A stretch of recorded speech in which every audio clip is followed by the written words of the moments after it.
Parce que pourquoi ils ont fait une piste cyclable s'il n'y a personne qui promène dessus? Beaucoup trop. Il y en a trop.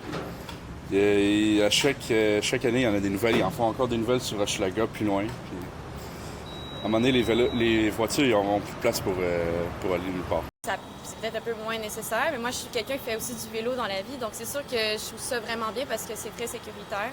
C'est intéressant ce point de vue-là aussi, parce que il y a une question de perception aussi, Marie-Laurence, parce que sous l'administration Plante, c'était une très grande priorité, piste cyclable, piste cyclable, piste cyclable, puis il y a des automobilistes qui se sont sentis, se sont dit, on mène-tu une guerre à l'auto à Montréal, tu sais, puis c'est venu polariser aussi les deux camps.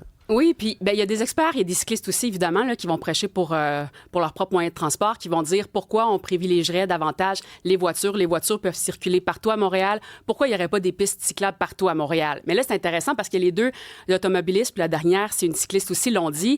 Ce qui dérange aussi, c'est lorsqu'il y a beaucoup de pistes cyclables à des axes parallèles, qu'on pense à Henri Bourassa dans Antique, il y en a une sur Gouin. Puis Henri Bourassa, moi, j'ai fait un reportage là-dessus l'année passée. On venait de commencer à construire la piste cyclable.